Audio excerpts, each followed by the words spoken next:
మార్కాపురం జిల్లా దోర్నాలలోని వెలుగొండ ప్రాజెక్టు సమీక్షకు విచ్చేసిన జలవనరుల శాఖ మంత్రి నిమ్మల రామానాయుడు వైసీపీ పార్టీపై జగన్మోహన్ రెడ్డిపై తీవ్ర విమర్శలు చేశారు.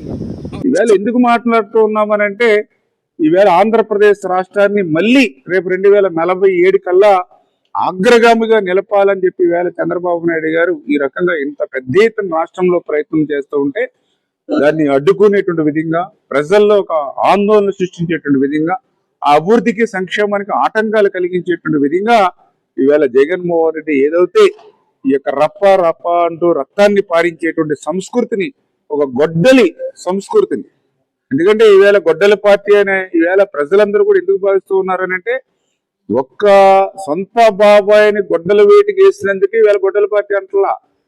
ఈవేళ ఆయన యొక్క తీరు, ఆయన యొక్క మనస్తత్వం చూస్తూ ఉన్నారు 20 నెలల నుంచి కూడా.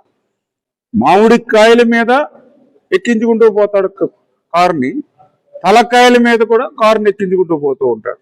కనీసం కనికరం లేదు, మానవత్వం లేనటువంటి పరిస్థితి. ఆయన పుట్టినరోజులు వస్తే ఎవరైనా రక్తదానం చేస్తారు, లేకపోతే ఎక్కడైనా హాస్పిటల్లో పేషెంట్స్ ఉంటే వాళ్ళకి బెడ్ ఫ్రూట్స్ ఇస్తారు, ఇంకా అందినంతటువంటి సాయం చేస్తారు. ఎక్కడైనా మనం చూసాం, ఎక్కడ బట్టలను అన్నమును దానాలు చేస్తారు. కానీ మొన్న మీరు చూసారు వైఎస్ఆర్సీపీ కార్యకర్తలు నాయకులు తీరు.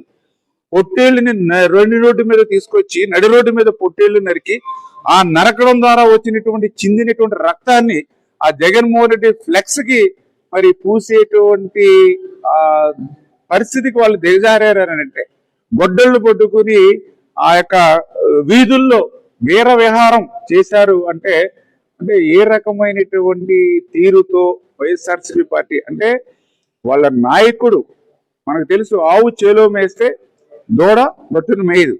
అందుకనే జగన్మోహన్ రెడ్డి ఆలోచనకు అనుగుణంగానే ఈరోజు కింది స్థాయి వైసీపీ కార్యకర్త వరకు కూడా ఆ బాణీలో వెళ్తూ ఉన్నారు. కాబట్టి ఈరోజు ప్రజలందరూ కూడా ఇంకా ఫ్యాన్ గుర్తు కాదు, గొడ్డల గుర్తు పెట్టుకోవాలి.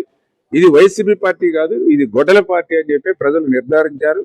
అంచేత ఇటువంటి ప్రశాంతతకు మారిపోయినటువంటి మన ఆంధ్రప్రదేశ్ రాష్ట్రంలో ఇటువంటి గొడ్డల పార్టీలకి చిల్లు చీటిచ్చి శాశ్వతంగా ఆ యొక్క గొడ్డల పార్టీకి ఈ ఆంధ్రప్రదేశ్ రాష్ట్రంలో స్థానం లేకుండా చేస్తే రేపు 2047 కల్లా ఈ రాష్ట్రం అగ్రస్థానంలో కూటమి సారథ్యంలో ఉంటుందని చెప్పి మీ ద్వారా తెలియజేస్తున్నాను.